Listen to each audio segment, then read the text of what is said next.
अब भिन्न का दूसरा प्रकार क्या है? अनुचित, जिसे विषम भिन्न भी कहते हैं। अंग्रेजी में इसे इम्प्रॉपर फ्रैक्शन कहते हैं। तो यह क्या होता है? जैसे हमने यहाँ पे एक उदाहरण लिया 5/2, हमने यहाँ पे एक उदाहरण लिखा 5/2, तो इसमें तो हर छोटा है और अंश बड़ा है। तो यह कैसे संभव है कि किसी वस्तु को 2 बराबर भागों में बांटकर और हम 5 हिस्सा किसी को दे दें? यह कैसे संभव है? तो देखिए,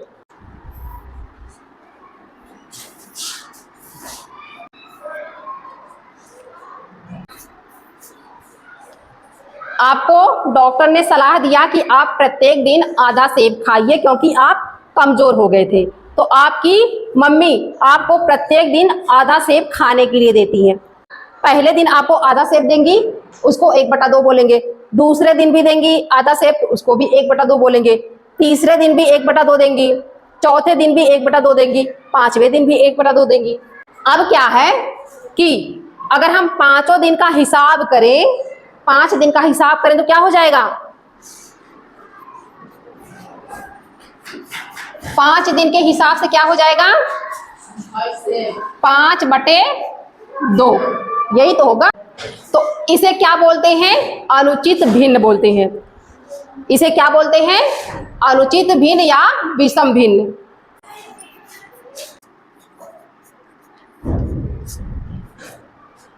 तो उदाहरण को देखते हुए यह कह सकते हैं कि जहां अंश हर से बड़ा होता है तो उसे क्या कहते हैं? अनुचित भिन्न, जिसे इंग्लिश में इम्प्रॉपर फ्रैक्शन कहते हैं। उसके कई उदाहरण हैं, जैसे 5/2, 7/3, 4/3, 8/3। तो इस प्रकार से कई सारे उदाहरण हैं। इसका मान क्या होता है? 1 से ज्यादा होता है। तो भिन्न के अगले प्रकार में देखेंगे मिश्रित भिन्न, जिसे मिक्स्ड फ्रैक्शन भी कहते हैं। तो मिश्रित भिन्न क्या होता है? हमने अनुचित भिन्न में एक उदाहरण लिया था, इसमें भी वही उदाहरण लेकर के समझेंगे। तो हमने अनुचित भिन्न में क्या पढ़ा था कि एक बच्चे की माँ है जो प्रत्येक दिन आधा आधा सेब दे रही है।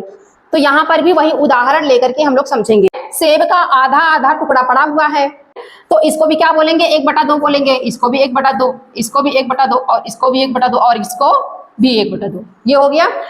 अगर हम इन दोनों को जोड़ देते हैं, इन दोनों को जोड़ देते हैं, तो क्या यह एक पूरा सेब हो जाएगा? हो जाएगा नहीं? Yes ma'am.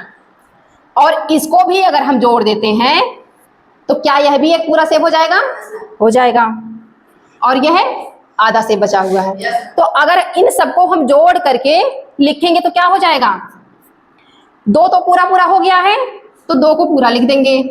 अब ये आधा है तो आधा को कितना लिखते हैं? 1/2। तो जहां पर एक कोई पूरी वस्तु होती है और उचित भिन्न होता है, उसे क्या कहते हैं? मिश्रित भिन्न कहते हैं। आई बात समझ में? yes,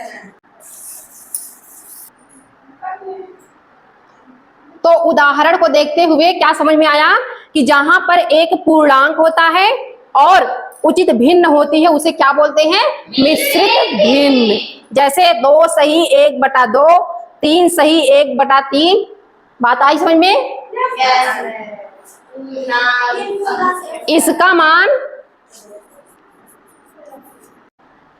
इसका मान 1 से ज्यादा होता है। इस प्रकार से क्या समझ में आया कि मिश्रित भिन्न को अनुचित भिन्न में बदल सकते हैं और अनुचित भिन्न को मिश्रित भिन्न में बदल सकते हैं।